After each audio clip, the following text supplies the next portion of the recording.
ভারতকে বাংলাদেশ বিরোধী কার্যকলাপ বন্ধের আহ্বান জানিয়েছেন বিএনপি মহাসচিব মির্জা ফখরুল ইসলাম আলমগীর। লন্ডনে যুক্তরাজ্য বিএনপি সমাবেশে আহ্বান জানান তিনি। আশা করেন অতীতে বাংলাদেশের জনগণের সঙ্গে যে ভুল করেছে সেটি কাটিয়ে ওঠার চেষ্টা করবে দিল্লি। নিশ্চিন্তে খান স্বাস্থ্যকর অল টাইম পান। All time healthy life. মহান বিজয় দিবস উপলক্ষে লন্ডনের স্থানীয় সময় মঙ্গলবার বিকেলে যুক্তরাজ্য বিএনপির এই সমাবেশ, যাতে বক্তব্য রাখেন দলটির মহাসচিব মির্জা ফখরুল ইসলাম আলমগীর। বক্তব্যে তিনি বলেন, তারেক রহমান সহ অনেকেই রাজনৈতিক কারণে 15 থেকে 16 বছর ধরে দেশে যেতে পারেননি। নতুন বাংলাদেশে তাদের স্বাগত জানাতে অপেক্ষা করছে মানুষ। আজকে অত্যন্ত দুর্ভাগ্যজনকভাবে একটা ভ্রান্ত ধারণা ছড়িয়ে দিচ্ছে কিছু মানুষ। সেই ভ্রান্ত ধারণা হচ্ছে যে বাংলাদেশে সংখ্যালঘুদের উপরে নির্যাতন হচ্ছে। এই ফেক একটা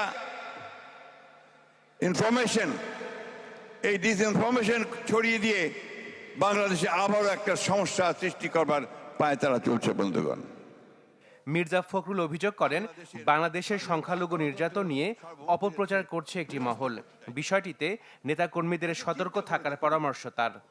সেই মহিলা আজকে ভারতে বসে, বিদেশে বসে বাংলাদেশকে কিভাবে ক্ষতি করা যাবে, কিভাবে বাংলাদেশের স্বাধীনতাকে বিপন্ন করা যাবে, কিভাবে বাংলাদেশকে আবার অন্ধকার দিকে ঠেলে যাওয়া যাবে, সেই ষড়যন্ত্র চক্রান্তে লিপ্ত হয়েছেন। এদের কি কোনো ক্ষমা করা যায়? এদের কি কখনো ক্ষমা করা যায়? বন্ধুগণ, ক্ষমা করা যায় না। আগরতলায় বাংলাদেশের সহকারী হাইকমিশনে হামলার প্রসঙ্গ টেনে তিনি আশা করেন, ভারত অতীতে বাংলাদেশের জনগণের সঙ্গে যে ভুল করেছে সেটি কাটিয়ে ওঠার চেষ্টা করবে। আমরা ভারতের কাছে সবসময় প্রত্যাশা করি যে ভারত বাংলাদেশের মানুষের পাশে দাঁড়াবে। কোন একটা বিশেষ রাজনৈতিক দল আওয়ামী লীগের সঙ্গে পাশে দাঁড়িয়ে সে বাংলাদেশের গণতন্ত্রকে ক্ষতিগ্রস্ত করবে না, এই কথা আমরা প্রত্যাশা করি তার কাছে।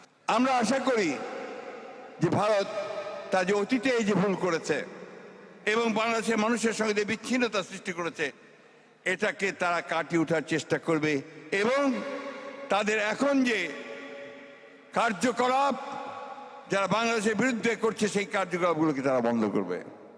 অন্তর্বর্তী সরকারের শ্বেতপত্র প্রণয়ন কমিটির চূড়ান্ত প্রতিবেদনে বরাত দিয়ে অর্থ পাচার ইস্যুতে আওয়ামী লীগ সরকারের সমালোচনাও করেন বিএনপি মহাসচিব মির্জা ফখরুল ইসলাম আলমগীর। মানুষকে আবার বিপদে ফেলার চেষ্টা করা।